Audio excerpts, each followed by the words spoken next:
जय माँ आदेश। काफ़ी समय से हमको क्वेरी आ रही थी, कमेंट्स आ रहे थे और डीएम्स आ रहे थे कि गुरुजी पितरों के बारे में कुछ बताइए, क्योंकि देखेंगे आज के समय में सबसे ज़्यादा जो लोगों के मन में भय रहता है, डर रहता है और आपको डराया जाता है, आपके मन में हज़ारों प्रकार की भ्रांतियाँ रहती है, वो होती है पितृ से संबंधित। कि मान के चलिए आप किसी ज्योतिष के पास जाते हैं या फिर किसी भी भगत के पास इत्यादि आप जाते हैं, एक प्रॉब्लम वो आपको ज़रूर कह देते हैं, 90% कहते ही हैं क्या, कि आपके पितरों की समस्या है। आप कोई जाप करा लीजिए, त्रिपिंडी करा लीजिए, गया चल जाइए, इत्यादि इत्यादि, लेकिन आपको रिजल्ट नहीं मिल रहा है। यदि किसी एस्ट्रोलॉजर ने बोल दिया, फिर आपने स्वयं की कुंडली देख रखी है, क्योंकि ज्योतिष के अनुसार भी जब हम देखते हैं तो अगर आपके कुंडली में पितृ दोष है तो फिर आपको ना कुंडली के आप कितने ही उपाय करा लो, उसका रिजल्ट नहीं मिल पाता। जो आपकी उम्मीद होती है कि ये काम हो जाएगा, नहीं हो पाता। बेसिकली देखते हैं कि ना प्रॉब्लम क्या होती है जब पितरों की समस्या होती है तब हमारे लाइफ में। सबसे पहला, मान के चलिए आप कितनी ही पूजा पाठ कर रहे हो, कुछ भी कर रहे हो, आपको रिजल्ट नहीं मिल रहा है, नंबर वन। दूसरा, मान के चलिए ब्लैक मैजिक, एविल आई जैसी एंटिटीज या फिर नकारात्मक ऊर्जा, नज़र बाधा इत्यादि ये चीज़ें आपके ऊपर जल्दी अटैक कर देती हैं। ठीक है, क्योंकि पितृ आपके गार्जियन होते हैं। अगर आपके पितृ पूर्ण रूप से बलवान हैं, आपकी वो रक्षा करने लग जाते हैं। फिर पितरों का स्थान बेसिकली आपका जो मेन गेट होता है घर का, वहाँ पर होता है। इसी के लिए आपको कहा जाता है कि आपका जो मेन गेट है उसकी साफ सफाई ज़रूर करें। आज इस कल्चर का थोड़ा सा कह सकते हैं लोप होते जा रहा है। फिर भी देखेंगे साउथ इंडिया में लोग दहलीज की सफाई करना, रंगोलियाँ डालना, हल्दी कुमकुम इत्यादि लगाकर साफ सफाई करना बड़ा ही अच्छा ये उपाय होता है, या फिर कहीं हमारे कल्चर का ये हिस्सा है, तो ये ज़रूर करना चाहिए। तो पितृ के बारे में बात करने से पहले, उपाय जानने से पहले, प्रॉब्लम समझने से पहले हम ये समझते हैं कि पितृ एक्चुअल में होते कौन है। अगर ये रहस्य को आप समझ गए तो सारा कुछ सिस्टम आपके कंट्रोल में होगा। पितृ कौन, क्या, कैसे। आपके पितृ, मान के चलिए हमारे कोई एंसेस्टर थे। एग्जाम्पल लेता हूँ, मान लीजिए मेरे पिता थे, मेरे दादा थे, ठीक है। अब वो शरीर जब त्यागते हैं तो उनकी जो आत्मा होती है, ठीक है, उसके पास कई सारे ऑप्शंस होते हैं। जैसे कर्म फल का सिस्टम चलता है। मान के चलिए अगर कोई व्यक्ति पुण्य कर्म करता है तो उसको उसके बदले में सुख मिलता है, कोई बुरे कर्म करता है तो बदले में उसको दुख मिलता है। ठीक है, अब यहाँ पे मैं ना कर्मफल का सिद्धांत थोड़ा इसको मैं डिटेल में समझा रहा हूँ, जिससे आपको और आसानी हो चीज़ों को समझने के लिए। मान के चलिए किसी व्यक्ति ने अपने जीवन में 7 प्रकार के पुण्य कर्म किए हैं और 3 प्रकार के बुरे कर्म किए हैं। तो हमारा शरीर 3 हिस्सों में बटा हुआ है। पहला स्थूल शरीर जो हम देख पा रहे हैं, ठीक है, फिजिकल बॉडी। दूसरा होता है सूक्ष्म शरीर जिसमें हमारा मन इत्यादि आता है, जिसको ही हम सोल कह लें, आत्मा कह लें। हमारे गुण होते हैं उसमें कि कैसा स्वभाव है। तीसरा होता है कारक शरीर, ये सबसे इंपॉर्टेंट है। कारक शरीर में आपका जो कर्म फल है वो स्टोर किया जाता है। It's a kind of memory. मान के चलिए आप जैसा कर्म कर रहे हो उसका आपको रिजल्ट मिलता है। तो जैसे जो एग्जांपल हम लेके चल रहे हैं कि 7 आपने पुण्य कर्म किए, 3 आपने बुरे कर्म किए, तो ये जो 7 है पुण्य कर्मों का, इसका रिजल्ट आपको मिलेगा सुख, 3 का आपको मिलेगा दुख। आपस में क्लैश नहीं होता है ये, ठीक है, प्लस माइनस नहीं होगा कि 7 माइनस 3, नहीं। 7 का आपको सुख मिलेगा, 3 का आपको दुख मिलेगा। आपका कारक शरीर, थोड़ा मैथमेटिकल टर्म में यूज़ कर रहा हूँ समझाने के लिए, आपका कारक शरीर रेशो लेकर घूम रहा है 7:3 का। अब आफ्टर जब व्यक्ति शरीर छोड़ता है तब उसका जो जीव है वो ना 7:3 का एक गर्भ ढूंढते रहता है।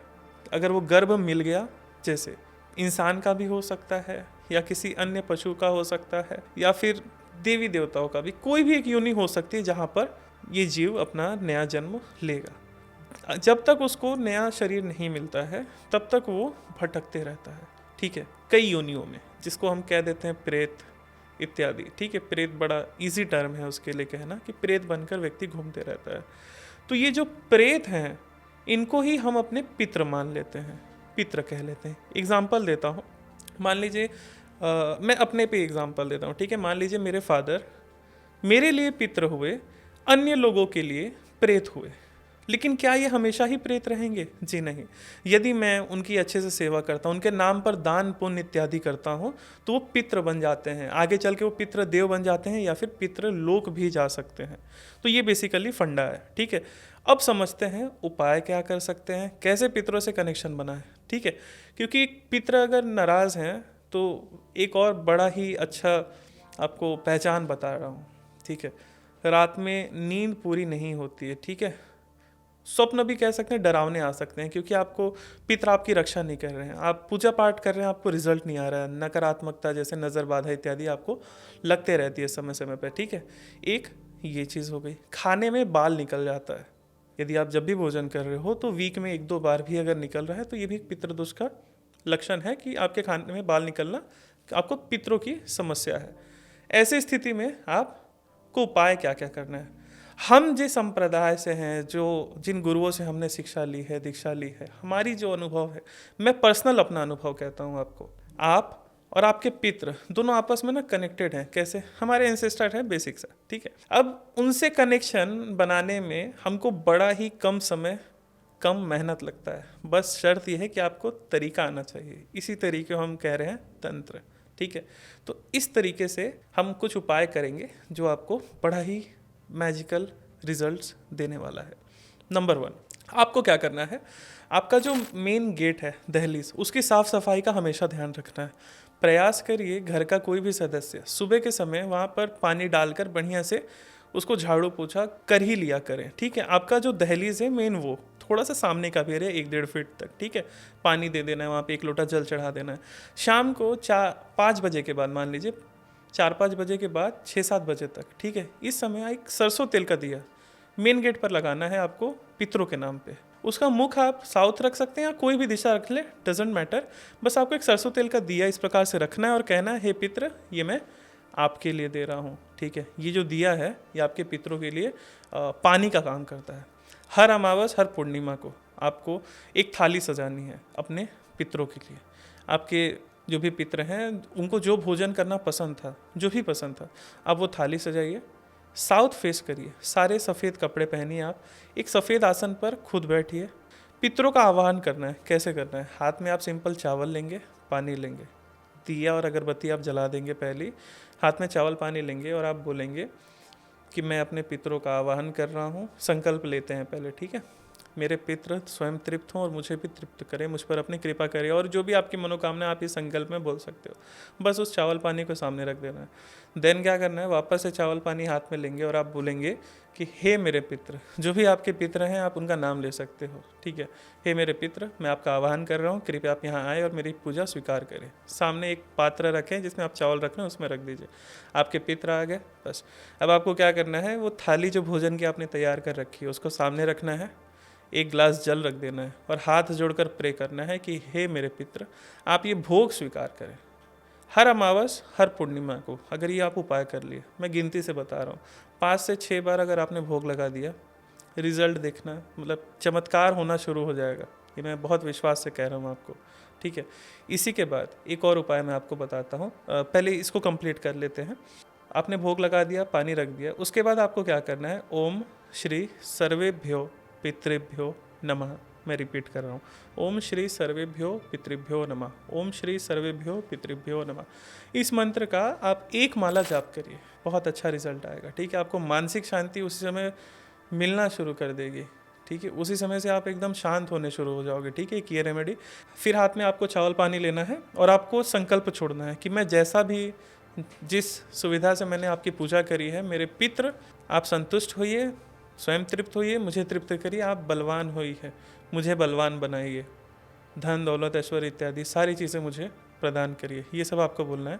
इस पूजा का पूरा फल मुझे प्राप्त हो और इस पूजा को मैं अपने पितरों को समर्पित कर रहा हूँ, बस, ठीक है। ऐसा आपको बोल देना है। फल आपको मिलेगा और जो जाप आप है आप पितरों को दे दोगे, ठीक है।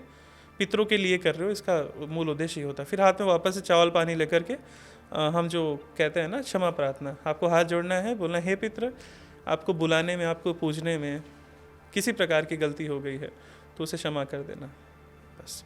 सामने चावल रख दे, हो गया क्षमा प्रार्थना, बस। ये हो गया आपको पूजा करने की विधि। आप जब भी हवन कर रहे हैं सिंपल, तो हवन में आप इसी मंत्र से हवन करेंगे, ओम श्री सर्वेभ्यो पितृभ्यो नमः स्वाहा लगाकर आप हवन करते रहिए 1 महीना। बहुत ही चमत्कारी रिजल्ट्स आने लग जाते हैं। एक दो चीज़ और बताता हूँ उनके लिए। ये रेमेडी केवल उनको ही काम करेगी जो किसी प्रकार का मंत्र जाप इत्यादि कुछ महीनों से सालों से करे, या फिर कोई साधक साधिका है, या फिर हमसे आप जुड़े हुए हो, तो ये रेमेडी आपको 100% काम करेगी। आपको क्या करना है, रात में आप कुछ भी मीठा ले लीजिए। अब मीठे में वो चीनी हो सकता है, बताशा हो सकता है, पेड़ा हो सकता है।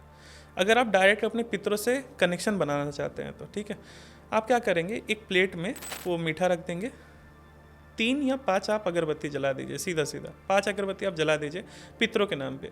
और ऐसे बस जहाँ पे आप सोने वाले हो बगल में आप रख दो कहीं पे ज़मीन पे, कटोरी में, डिस्पोजल में, और 5 अगरबत्ती जला दो। बोल देना कि हे पितर, आप मुझे स्वप्न में आइए और जो भी आप बात करना चाहते हो, जो भी आपके प्रश्न हो उसका जवाब दीजिए। 3 दिन प्रयोग करिए। 3 दिन में अगर बात नहीं हो रहा है स्वप्न में तो 5 दिन तक कंटिन्यू करिए, आराम से बात हो जाती है। और स्वयं आप अपने पितरों से पूछिए कि क्या समस्या है, मैं अपना पितृ दोष कैसे ख़त्म करूं।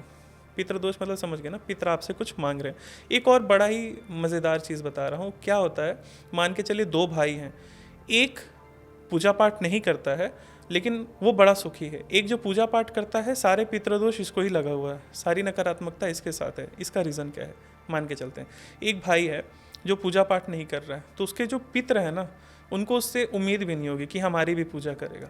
दूसरा, वो जो पूजा पाठ कर रहा है तो उसके पितरों को उसी से उम्मीद होगी, उनके घर के देवताओं को उसी व्यक्ति से उम्मीद होगी कि ये हमारी पूजा करेगा, पाठ करेगा, सारा कुछ करेगा, तो ये उसके ही पास जाते हैं और सेवा ना मिलने पर नाराज़ हो जाते हैं। यही रीज़न होता है, ठीक है।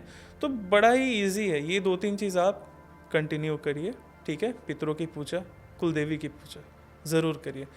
आने वाले समय में हम कुलदेवी पर भी इसी प्रकार का एक वीडियो बनाएंगे जो आप देखें और पूर्ण रूप से लाभ उठाएं। इस वीडियो में जो भी हमने आपको पितरों की रेमेडी बताई है, आप एक बार करिए और कमेंट में हमें ज़रूर बताइए कि आपको क्या रिजल्ट मिल रहा है। अन्य किसी प्रकार का आपको प्रश्न हो तो आप हमें DM कर सकते हैं या फिर हमारी टीम से संपर्क कर सकते हैं। जय माँ महादेव आदेश।